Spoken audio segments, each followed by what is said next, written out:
Abortion is definitely politicized along right-left boundaries, unfortunately. Assisted suicide, not so. So the main thing that we need to do is focus on this broader concept of human dignity and equality. You know what actually makes us all equal? It has nothing to do with your autonomy, productivity, independence, your accidental traits about whether you can walk or talk or even remember your own name or anything like that. It has nothing to do with your dignity at all. Here's what I think human dignity is about. Here's why I believe all human beings are equal. That has to do with some guests bring experience, some bring clarity, and some bring a moral challenge to our culture desperately needing to hear. Professor Charles Camosy is a moral theologian and bioethicist at the Catholic University of America, and one of the leading voices calling us to recover a culture that truly honors human dignity. He's the author of 9 books addressing the toughest issues of our time, including Beyond the Abortion Wars, Bioethics for Nurses, and his newest work, Living and Dying Well, a Catholic plan for resisting physician-assisted killing. For decades, Professor Camosy has asked the questions most people avoid. What does it actually mean to say every human being has equal worth? What happens when a culture forgets that dignity doesn't come from autonomy, productivity, or even usefulness, but from bearing the image of God? And how do we speak truth in a society where both abortion and assisted suicide are sold as compassion? His scholarship confronts the deepest threats facing vulnerable human life, from abortion pills mailed across state lines to the growing push for assisted suicide and killing, to a medical system that increasingly struggles to defend the equal worth of the weakest among us. But he doesn't just write about these issues, he lives them out. As a professor shaping future leaders, as a public advocate, building coalitions across political lines, and as a husband and father of 4, 3 of whom he and his wife lovingly adopted from the Philippines. Today, he joins us to talk about the post-Dobbs landscape, the meaning of human equality, the fight against assisted suicide, and what it will take to rebuild a culture that welcomes, protects, and cherishes every single person from the very beginning to the very end. This is Living Pro-Life.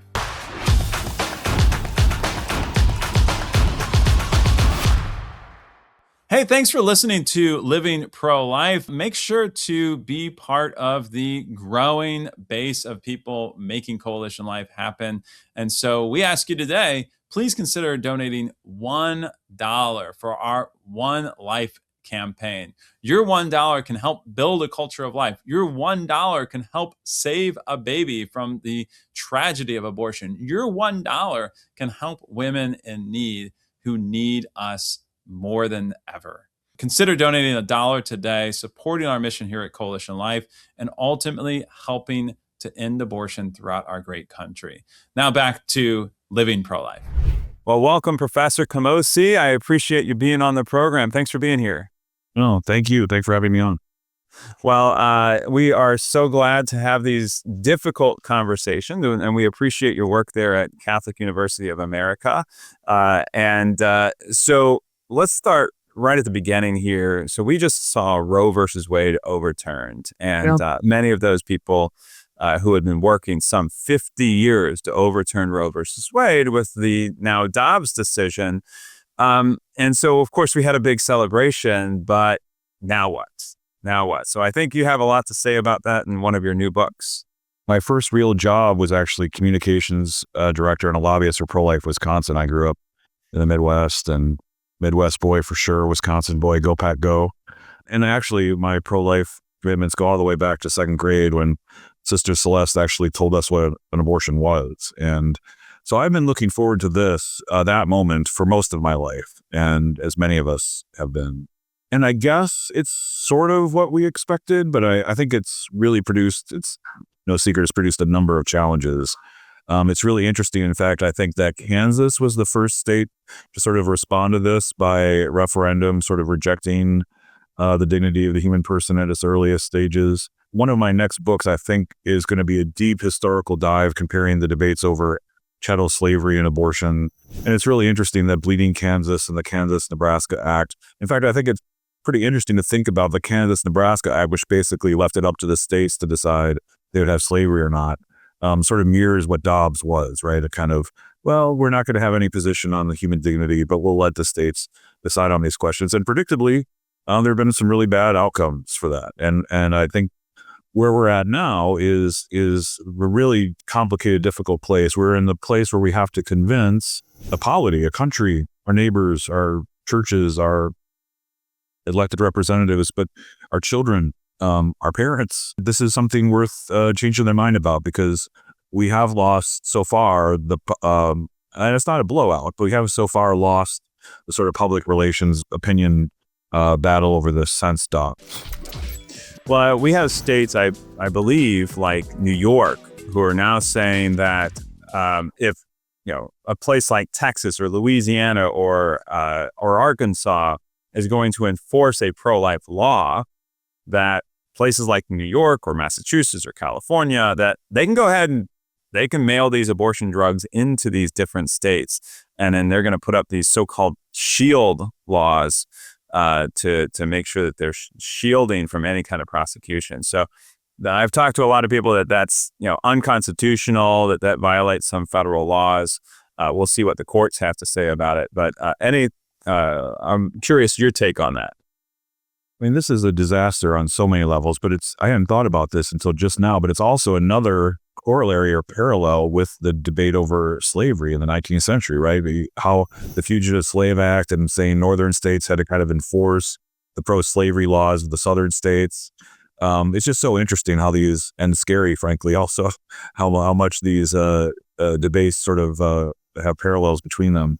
I mean, there's so many reasons why what you described is wrong, but one important one is that doesn't get enough play, and it should be common ground actually, is there's no medical oversight over these things, right? These are just pills that are shipped, and we now know, especially after the Ethics and Public Policy Center sponsored research, that these pills are very dangerous for women, extremely dangerous. We're not quite sure how dangerous. We need more study, but they're not safe for women. We know that, and so to simply send these pills in the mail with some abortion doula in some other state, and it is not only obviously killing of a vulnerable, innocent human being participating in that killing, but it's also putting the woman at terrible risk.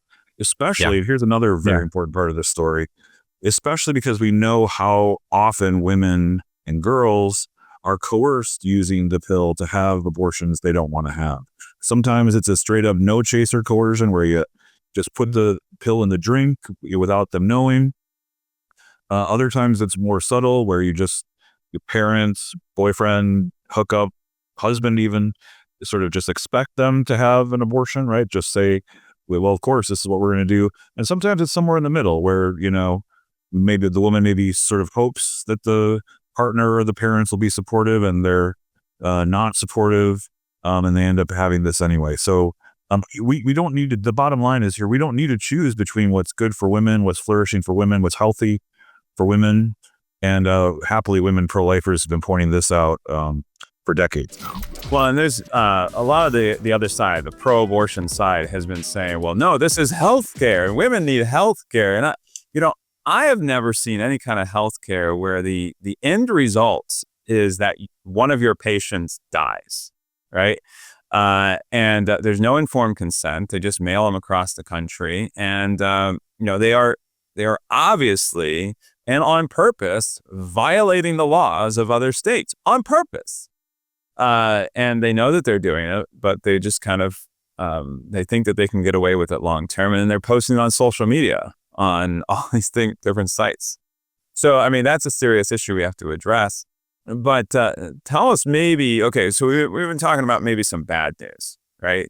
So what's the good news? What is the upswing? What are some of the things that maybe are going in our direction? Well, I'd say two main things are going in our direction. First, the promises that the pro-abortion and pro-choice movements made about what would happen if states like Florida or Texas passed these broad-ranging protections for prenatal human life, defending prenatal justice. What they said would happen to women has, in fact, not happened. Yeah. So they try to make stories up about, individual, even if some of those stories, which are in very many cases heartbreaking for the health of women, they're mostly examples of malpractice of doctors and not examples of things that have to happen in countries and states that defend prenatal justice. I mean, until relatively recently, Ireland, for instance, had a very broad restriction on abortion and had one of the best health outcomes for women in all of Europe, way better than their abortion-friendly neighbor, England, for instance. Poland has had very significant restrictions on abortion for many years now, and they have the best maternal health outcomes in the whole EU. Chile restricted abortion dramatically a few years ago, saw their health outcomes for women rise, not fall. So one of the things that we see very clearly now is the blood in the streets, the coat hangers, all the things, that's all nonsense. It's just not true. And so when the debate continues and those points are brought up, there's now evidence to say that's just not true. The other thing I would point to that's good news is I really do think at the heart of the matter here is our understanding of the human person, right? Are we sort of meat sacks? Are we just matter in motion, neurons firing around? Or is there something unassailable about our dignity, that we were created equal by God, a higher power? And that's from where our equal dignity comes from. For many decades now, a culture has assaulted this idea. I work in bioethics as an academic discipline. It's been certainly true in bioethics and healthcare more broadly. The concept of human equality is therefore fallen away. We really don't have a way to explain how all human beings are equal. Appeals to autonomy, reason, moral capacity, independence, productivity. These things may make a certain amount of sense to some people, but they don't account for the equality of all, especially the most vulnerable. I see now, I don't know how you feel about this, I see now, especially in a post-Charlie Kirk assassination moment that will last for, I think, months, if not years, hopefully longer, a sense that people are more open to a theological understanding of the dignity of the human person, but a sense that it's not sort of crazy to say, you know what actually makes us all equal? It has nothing to do with your autonomy, productivity, independence. It has to do with the God who made you the way you are. It has to do with the human nature that has been glorified and dignified by God in Christ on the cross and the resurrection, as we're all brothers and sisters in Christ. So, maybe 10, 20 years ago, you think about talking that way, it seems like maybe that was a silly way or a good way, but sort of hopeless, for the broader culture. At least I've been sensing in the last 2 or 3 years, but especially the last year or so. And again, I think Charlie Kirk's assassination will be rocket fuel for this. I get the sense that speaking to the culture this way will be easier over time, not harder. Yeah, I agree. We're talking with Professor Charlie Camosy with Catholic University of America there in Washington, D.C. Thank you for your work every single day. And again, thank you for being on the program. Now, I wanted to switch the topic just a little bit, but on the vein of our human dignity and the importance of every human life. You wrote a book about assisted suicide. People tell me that I should write a book, but you've written 9. So,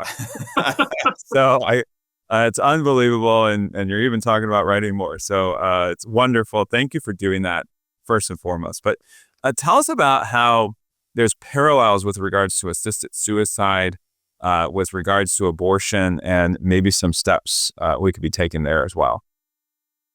Yeah, there are parallels, but let me start with one difference. And the difference is a hopeful one, I think.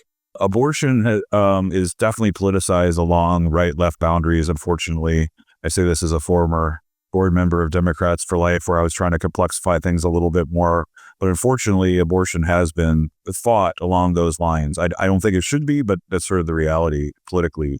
Assisted suicide, not so. So, for instance, there are a lot of deep blue progressive states that have rejected explicitly physician-assisted suicide. Just this last year, Connecticut, Illinois, Minnesota, New York has passed it after 10 years of defeating it, but it's not clear what the governor is going to do there. In theory, they could still replace it. The House of Lords, the United Kingdom, no conservative bastion of Christianity or something. Looks like they might at least strongly resist what the parliament has done in passing it there too. So there's really interesting open debate across political differences. And frankly, let's just be honest, there are some more libertarian conservatives who say, who is the government to tell me I can in my life exactly the way I want to? It's my autonomy, it's my choice. Who's the government to sort of step in here and make a decision about these things? So, frankly, I think this is a little more interesting because of that. It doesn't fit along the right-left sort of fight to the death that we've had for so many years in this country. And therefore, I have a little bit of hope that we could actually develop a coalition. Now, to get to your point about human dignity, though, the kind of coalition that I think we can get falls precisely along this understanding of human dignity. The disability rights movement, for instance, has been all over assisted suicide. And actually, I call it physician-assisted killing because I think it helps name better what's actually going on here. Precisely because the disability rights community understands, whether they would articulate it this way or not, that human dignity does not come from your autonomy. It doesn't come from your productivity. It doesn't come from your ability to participate in the consumer's marketplace or something like that. It comes from the fact that you bear the same image and likeness of God, and that your accidental traits about whether you can walk or talk or even remember your own name or anything like that has nothing to do with your dignity at all. And in fact, it may push in the direction of us giving you more protections because you have more vulnerability. And so that's something that's shared by liberal Christians, conservative Christians, liberal atheists, conservative atheists. It has a broad purchase. However, despite the fact that there is this broad coalition against it, there's a lot of moneyed interests that are now starting to form about that remind me, I wasn't alive at the time, but I've read enough of the history to know about how Roe came about. Sort of rich people focused on eugenics, focused on a very different kind of understanding of the human good, of human dignity, are really working behind the scenes to undermine that. And so they'd be able to pass it in states like California and Oregon and Washington, the state where I live in New Jersey. And there's a lot of money, there's a lot of political power behind this. And so I wrote the book, Living and Dying Well, precisely at this time to say, we're at a tipping point here. We could go sort of the way we did with abortion, where it was broadly legalized and it became a sort of right-left fight to the death. Or we could go a different way and build broad coalitions across political differences. And I really hope we push for the latter. Yeah, absolutely. Again, we're talking with Professor Charlie Camosy. I love that name, by the way. You're fantastic. Oh, thank you. Thank you. So grandparents. Almost no one gets it right, so thank you for getting it right. I appreciate it. I'm trying to get it just perfectly and right, though. No, you're amazing. We appreciate your time here. Now, one of the things I was very interested in is that you have 4 children, but you adopted 3. So tell me about them.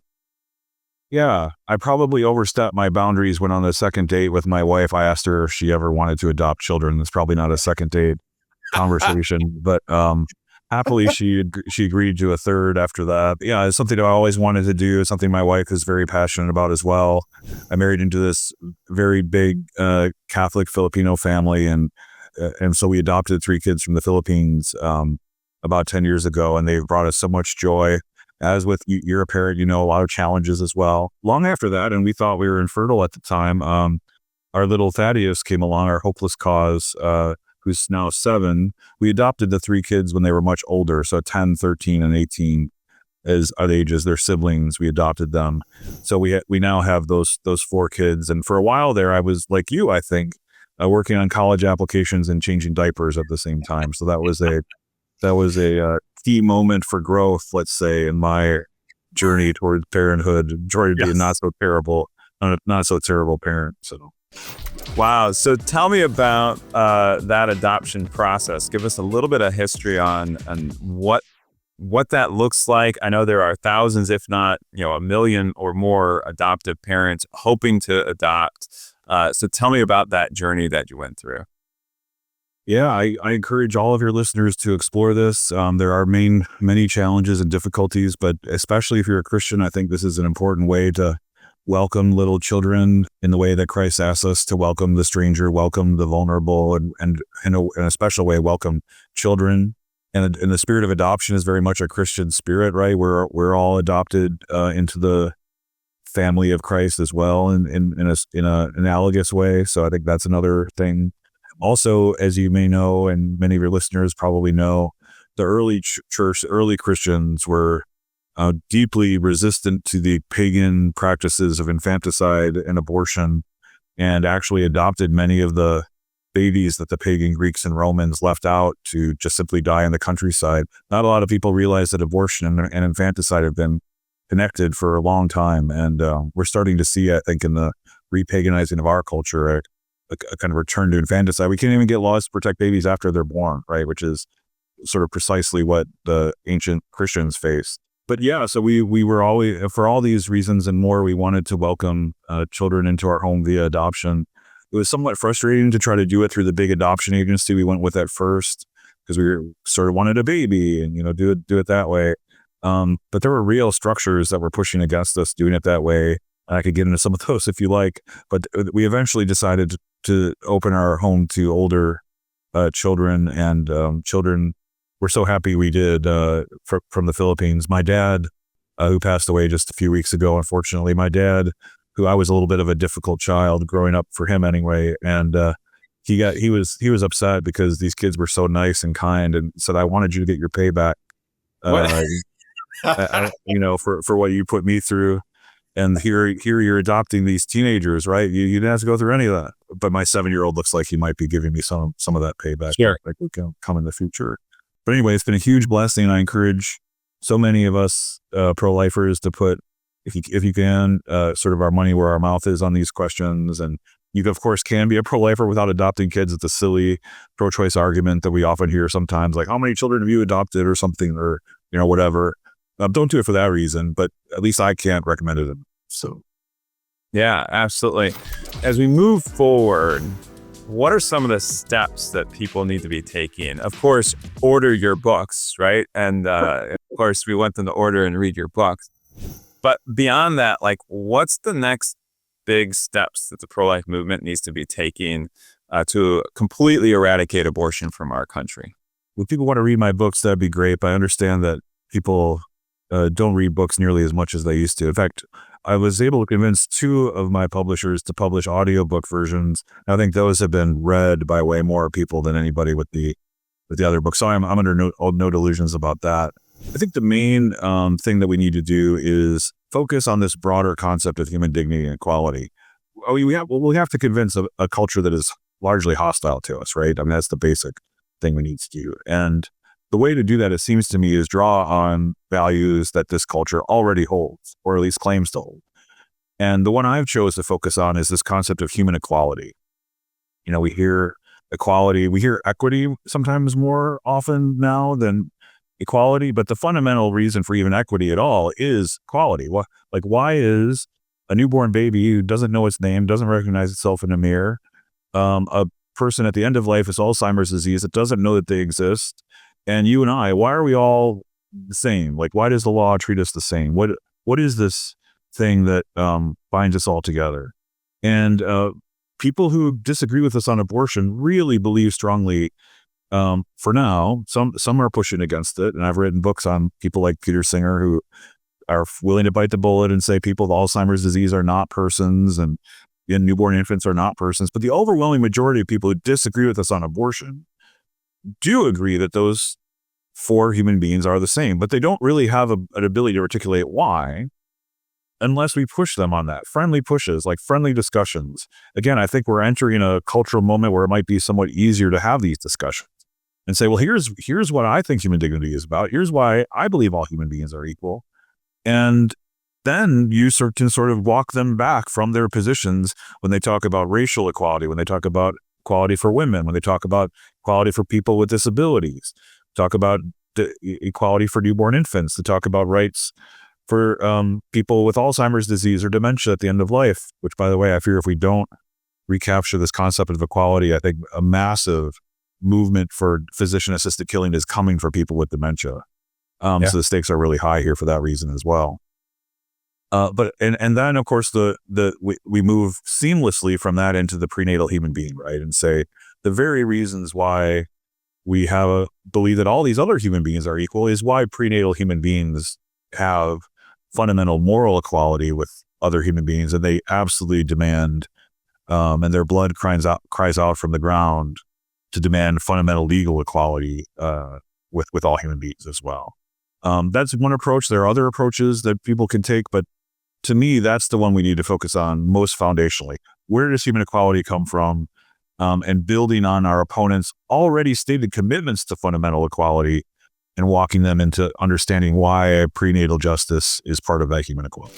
We're talking with Professor Charlie Camosy with Catholic University of America. How can we learn about your work and, of course, order those books? Yeah, thank you. We'll get a good solid meal or something out of them if you do that at our house. But you can go to my website if you'd like, charlescamosy.com, CAMOSY. Or it might even be a little bit easier just to go to X if you're on social media, the cesspool that is social media that I inhabit from time to time, at C Camosy on X. So at CAMOSY. Incredible. Well, thank you very much for your work. We appreciate you being on the program, and thank you very much for taking a stand for life, and not just your professional life, but also in your personal life. Thank you for having me on.